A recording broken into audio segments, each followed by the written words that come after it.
فغنى رب العالمين ألهاكم شغلكم التكاثر في الأموال. وحقيقة أنه تسيغ يثمن الحالة بنادم تسيغ الحقيقة الصورة الحقيقية ابنادم. ولهذا قال النبي صلى الله عليه وسلم أنه باش كما نعلم يثمن أنه بنادم ذات الدنيا ورزقنا على وريد الدار. فغنى النبي عليه الصلاة والسلام لو كان لابن آدم واديا من ذهب لتمنى ثانيهما. لأنه كان بنادم أذي سعون صفته في العالمين أسف الذهب مازالوا كيسقنا على مازالوا ظهر ويطرى. لأنه كان أذي سعون أسف الذهب مازال هذه تمني غادي يسعون ويسين ورقع ورزقنا على. ولو كان ثانيهما لو كان ديرنا غادي يسعون ويسين رزقنا قاطع لتمنى ثالثهما أدرنا غادي تسمي ويس ثلاثة. دشرة رزقنا عند المادة دشرة في السرور ولا يملأ جوف ابن آدم إلا التراب. دوي كذا رزق عند وين غادي يسرقوا بلاد.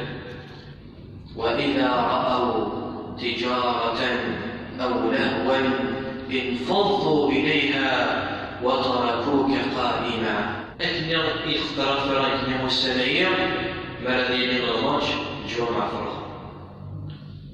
أنا قال الإمام يتصرف وحيد كلام المؤمنين. وإذا رأوا تجارة أو لهوا انفضوا إليها يعني ما تزل التجارة وما تزل بلا بالعالم المتجارة لا بالعكس بلا بالعالم المسترزق لا مسترزق.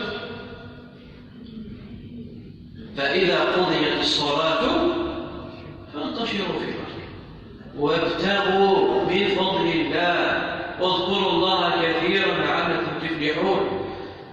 خدم الخدمين اللي كان ربي ما رسول الله أكبر الله أكبر حي على الصلاة حي على الفلاح سلاعي رب العالمين.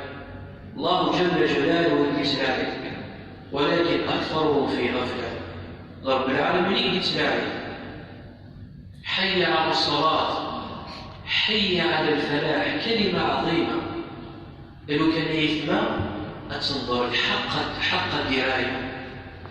لو كان يعني نقص القاسة كسم الميزان الحقيقي مردين حي على الفلاح هي الفرحة مش الدنيا الفلاح الحقيقي.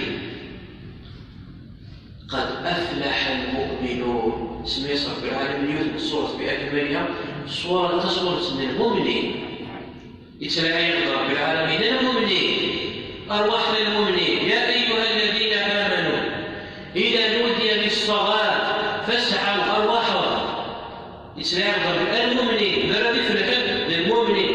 قد أفلح المؤمنون الذين هم في صلاتهم خاشعون والذين هم عن اللغو معرضون والذين هم للزكاة فاعلون إلى آخر آية تشهد رب العالمين إنك ويجي يمر اليوين الذي ربحن الفردوس الآية. وإذا رأوا تجارة أو لهوا انفضوا إليها وتركوك قائما قل إنسى خبركم ذكركم قل ما عند الله خير من اللهو ومن التجارة